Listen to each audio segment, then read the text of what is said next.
Bonjour les amis, j'espère que vous allez bien, et que vous avez passé une bonne semaine. Si tu es nouveau sur la chaîne, n'hésite pas à t'abonner, à cliquer sur la cloche de notification afin de recevoir toutes mes nouvelles vidéos. Et merci à mes abonnés toujours fidèles, merci pour votre sincérité et votre fidélité par tous les temps. Tu veux savoir ce dont je vais te parler? Ça se passe après le générique, let's go.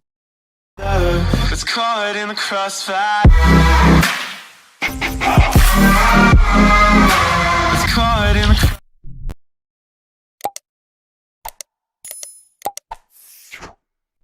Pourquoi le secteur de la petite enfance sera dans la rue ce mardi? Alors qu'Elisabeth Borne a annoncé un plan de refondation de la petite enfance, les professionnels du secteur seront dans la rue ce mardi 6 juin 2023 pour manifester.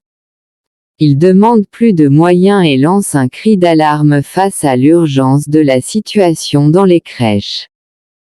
Pourquoi le secteur de la petite enfance sera dans la rue ce mardi? Ce mardi 6 juin, les professionnels de la petite enfance manifestent pour de meilleures conditions de travail. Objectif: améliorer l'accueil des enfants et revaloriser leur métier. Il y a urgence, si l'on en croit le rapport de l'Inspection générale des affaires sociales. Alors qu'Elisabeth Borne a annoncé un plan de refondation de la petite enfance, les professionnels du secteur seront dans la rue ce mardi 6 juin pour manifester. Ils demandent plus de moyens et lancent un cri d'alarme face à l'urgence de la situation dans les crèches. L'affaire commence par un drame, la mort d'un bébé de 11 mois dans une crèche privée de Lyon, en juin 2022. Lisa aurait été empoisonnée par une auxiliaire puéricultrice qui, ne supportant plus ses pleurs, lui aurait fait ingérer un détergent à base de soude. Des faits tragiques qui font suite à une succession de dysfonctionnements graves intervenus dans le secteur de la petite enfance. Le Syndicat national des professionnels de la petite enfance, SNPPE, en dresse une liste effrayante sur son site internet. C'en est trop, le gouvernement tire la sonnette d'alarme et missionne l'Inspection générale des affaires sociales, IGAS, pour comprendre comment on en est arrivé là. À l'issue d'une enquête menée pendant 8 mois dans 36 établissements publics et privés, et d'un questionnaire soumis à plus de 5000 directeurs, 12 500 salariés de crèches et 27 000 parents, le constat est accablant.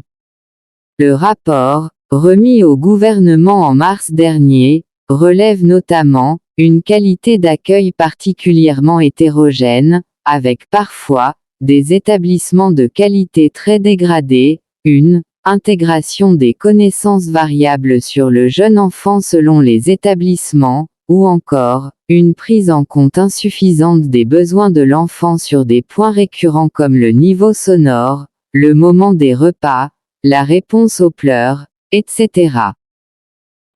Un quart des répondants au questionnaire professionnel ont indiqué avoir déjà travaillé dans un établissement qu'ils considéraient comme maltraitant. 2000 témoignages de situations de maltraitance. Plus inquiétant encore, les inspecteurs rapportent des témoignages de parents ou de professionnels évoquant des propos ou actes particulièrement choquants ou profondément inacceptables, note le ministère des Solidarités, de l'Autonomie et des Personnes handicapées.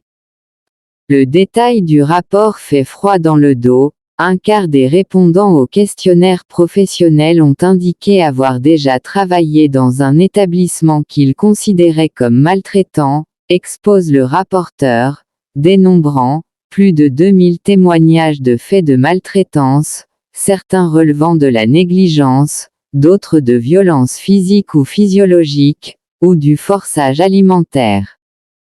Une maltraitance qui devient institutionnalisée, quand elle découle d'une organisation de travail, d'une logique quantitative ou économique, par exemple quand le nombre de repas prévus est inférieur au nombre d'enfants, par souci d'économie. Sur le même sujet, mort d'un bébé empoisonné dans une crèche à Lyon, l'établissement définitivement fermé. Mort d'un bébé empoisonné dans une crèche à Lyon, l'établissement définitivement fermé. Les exemples ne manquent pas, enfants oubliés, dans une salle, sur les toilettes, dans un lit, bambin retrouvé par ses parents sur un parking, privation d'eau, pour éviter de changer les couches, punition, douche froide, humiliation en cas d'accident de propreté, etc. Voici pourquoi les professionnels de la petite enfance étaient dans les rues ce mardi. Si vous souhaitez avoir toujours plus de nouvelles toujours plus croustillantes, restez scotchés, restez connectés sur ma chaîne Crèche aux Papouilles. Passez une bonne semaine et gros bisous les amis.